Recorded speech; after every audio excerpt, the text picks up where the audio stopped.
Since 1838, the Times of India has been a chronicler of India's story, documenting every twist and turn of this great country's journey from struggle to freedom to glory. What started as a bi-weekly is now a global institution, the world's largest circulated English language broadsheet with more than 7 million readers. The Times of India was always there, reporting on watershed moments in India's modern history.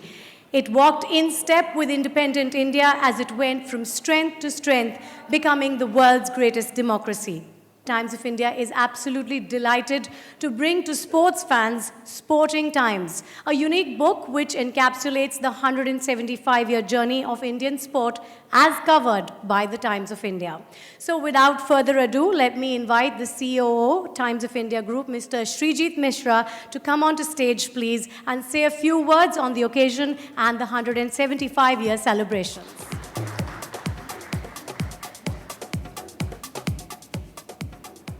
It's with great pleasure that I welcome you all to this book launch. I also take this opportunity in welcoming Sachin and Abhinav, two of India's greatest sportspersons who are present with us here today. Why is the sports section, have you ever thought, at the back of a paper? Am I unhappy that it is? Honestly not. As a child, it allowed us to read the paper at the same time as our parents. Many of you will remember your father reading the front page and you reading the back page simultaneously, because your interest was in sports. That was the front page for us, not the front page that existed then. As we grow older, we began to take an interest in politics, business, art, culture. But the one thing that stayed with us right from our childhood was our love for sports. For the last 175 years, yes, we have been there for the first Test match in England in 1932, our World Cup win under Kapil Dev in 1975, for Sachin's every record, shattering facts since the age 16. We brought alive India's glory years of hockey, including Dhyan Chand's wizardry that powered India to a hat-trick of Olympic golds between 1928 and 1936. We proudly followed Vishwanathan Anand's stunning ascendance from Chennai chess prodigy to Grandmaster of the world. And we rejoiced when young Abhinav Bindra did what nobody had done before in the history of Indian sport, win an individual gold medal for India. It's only fitting that we are kicking off our on-ground celebrations of the Times of India 175th year with Sporting Times. I would now request Mr. Srijit Mishra, Sachin Tendulkar, and Abhinav Bindra to please join us on stage and unveil the book Sporting Times.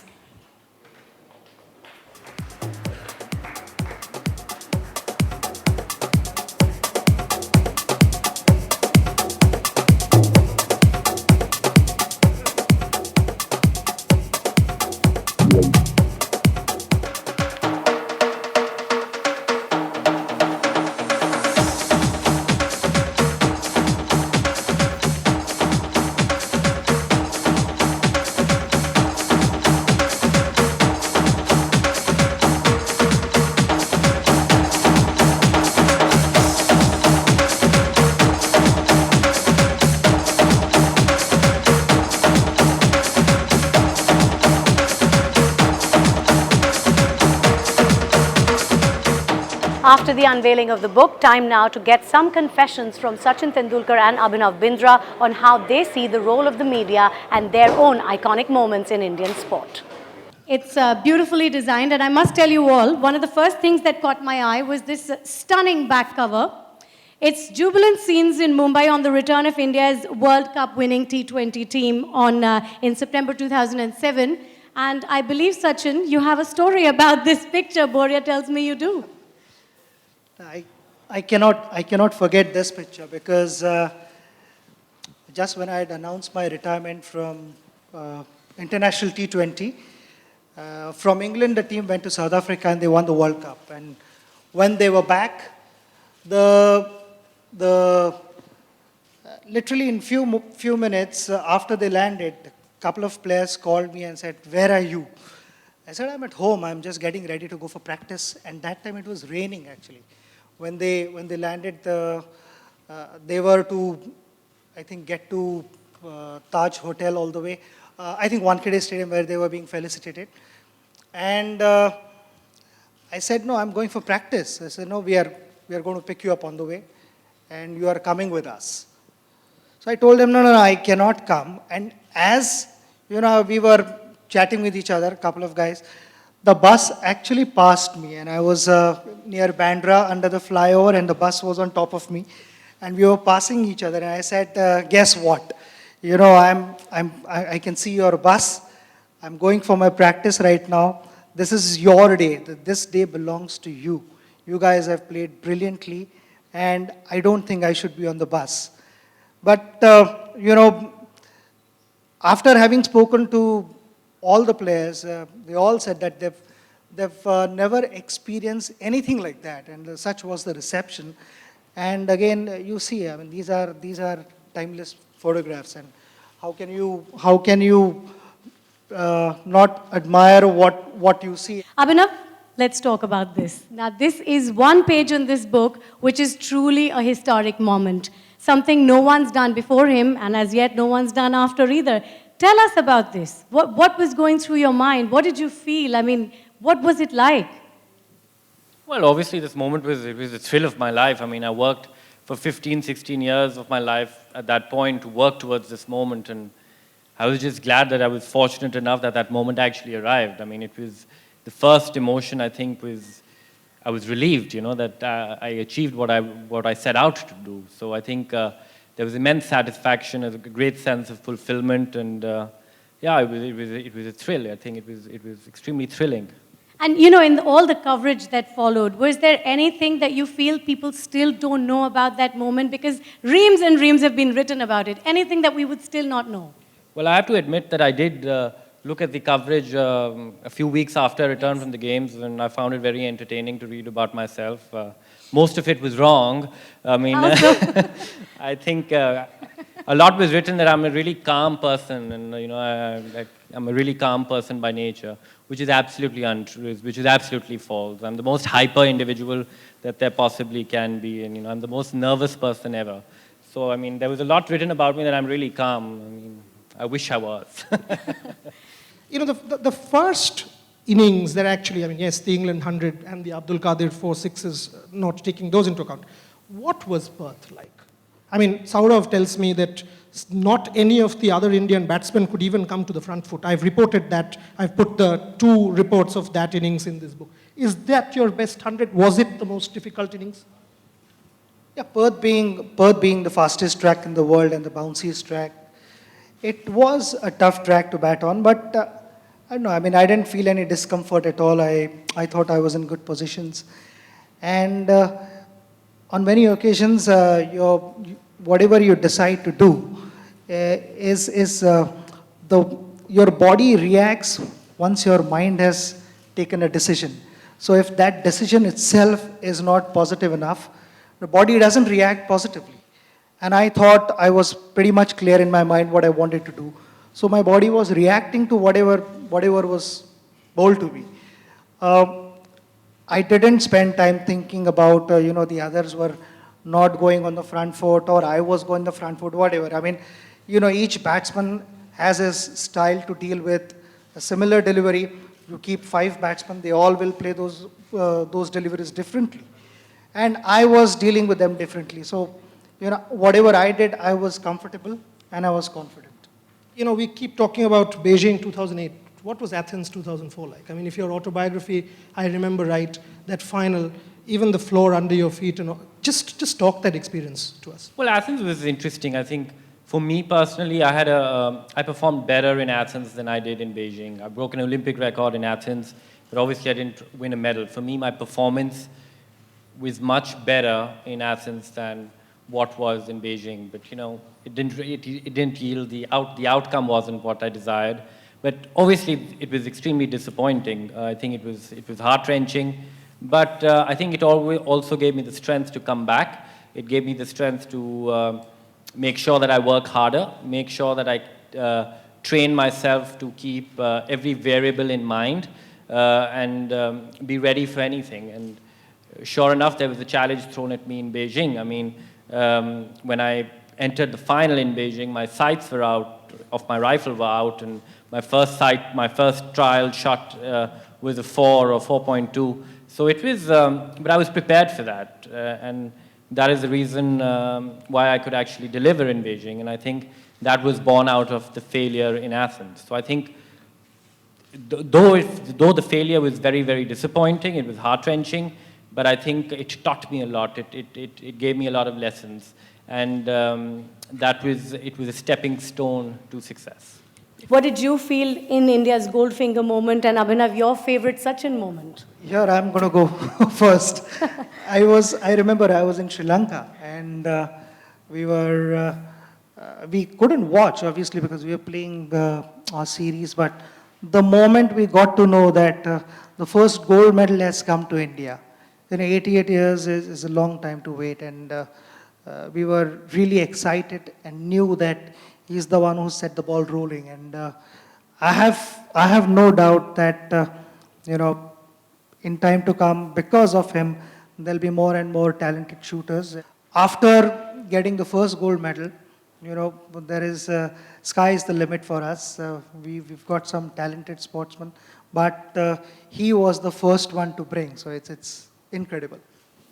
Abhinav? Well, for me, he's been a huge hero, an inspiration. I actually don't follow cricket, but I follow you. I watch cricket, and I watch you bat, and when you get out, I stop watching. So I just follow you. Time now for some more candid confessions from both Sachin Tendulkar and Abhinav Bindra. I knew, about my talent, but I never thought I was the most talented batsman. I knew that I was talented enough to make sure that the bowler feels uncomfortable in the middle. And that is what I always wanted to do. I wanted to sort of, take charge, and it's a mind game, and it's about being a step ahead of your opposition. Even though, sometimes people say that the competition is between Tendulkar and Vaughan. To which I said, no, it's India-Australia, and that was pre-test series. But again, let me go back and say, yes, there are two individuals competing against each other, supported by 10 other guys on the field. In that 1998 series against Australia, preparation for Vaughan, you and I have discussed this several times, but I'd love the audience to know, what was the preparation like? Because you saw Vaughan bowl that series before he came here, and then the double hundred where he didn't come round the wicket. But why don't you talk to us about that? See, for me, nobody had bowled round wicket, leg spinners, nobody had bowled round wicket till then to me. And I knew at a crunch moment, Shane Warne is going to go round the wicket and bowl to me. In the practice game that we played against Australia, we beat Australia in 2.5 days. This was against Mumbai. I got a double hundred in a day, but Warne didn't bowl a single ball round the wicket. And many guys came and I said, how was it? And what was the bite like off the wicket? And all those sort of things were discussed. His drift, his loop, arm speed, and all those kind of things. And with my really, really close friends, I told them that he has not bowled a single ball round the wicket. And I know in Test cricket, when it is at a crunch moment, he is going to come round the wicket. I can bet my life on it. And that is what happened. But fortunately, before that, when I was practicing with Mumbai Ranji Trophy team, I made all the bowlers, including the left-arm spinners, bowl round the wicket to me. Left-arm spinners had to bowl over the wicket. And I told the groundsman to create a lot of rough there, where literally I told them, keep under-prepared wicket. And if they didn't, to my liking, then I would go and scruff up the wicket with spikes, and made all the bowlers bowl there, including Nilesh Kulkarni, left-arm spinner, Sairaj Bhautule. And then I went to Chennai, and Chennai I got hold of L.S. Sivaramkrishnan, and I got Shiva to bowl to me there. I think even Hirbani was there, if I'm not mistaken. So there are 3-4 guys who really helped me prepare for that series. This was the second innings, Chennai was batting, and again, like I said earlier, the crunch moment, Vaughan goes round the wicket to bowl to me. He got Dravid out round the wicket. The ball rose from the rough. It was uneven bounce. And then sometimes with those kind of things, not much a batsman can do. But sort of I had practiced to counter attack as well as defend. And if the bounce was okay, then I knew that I was prepared for what Vaughan would put in front of me. And I thought at the crunch moment I had the upper hand where I took him on, I attacked, and which helped India to be in good position. We ended up winning that game, but I just felt satisfied because I knew that was going to happen. And sometimes you kind of foresee a lot of things and you prepare yourself accordingly. This was one of those ones. Ideally, sportsmen would want as much positive information to be given out as possible, because that helps you prepare better. I feel there are certain things like you said, that I only had a bowl of ice cream. You said it on air now, but my trainer was not supposed to know about it. But no, I mean, I was in a different frame of mind. Pakistan had scored 274 to chase, was a big target against a world-class bowling attack. I was in a different zone altogether. I put my earphones on and just grabbed a bowl of ice cream, and I didn't chat with anyone. I just told the 12th man that once the umpires go out, tell me. And I just removed my earphones and I walked out to bat with having had bowl of ice cream and banana. As a child, I hated sport. Till about age 10 or 11, I hated sport. But I was in boarding school initially, and my father used to write me a letter every day to get into some kind of sport. I left boarding school and moved to Chandigarh, and again, my parents and my father pushed me to get into some sort of sport. So I looked around, I played a little bit of tennis, I played a little bit of golf, and then finally somebody introduced me to shooting. At that time, I was a really, really fat boy. And my first day, I went to a coach, and he introduced me to the sport, and I came back home realizing that to be successful in this sport, I just don't have to move. So that was my first initial attraction to the sport of shooting. I have never been a talented individual in terms of sport. I'm not at all a competitive person. I had really poor eyes. But what I really did in my career or in the years, I worked really, really hard. And I pushed myself a lot. I loved to train, and I really pushed my personal boundaries to become better and better every day. And I think that is the reason why I succeeded and overcame personal limitations. Since 1989, there have been some fantastic players whom I've played with and against.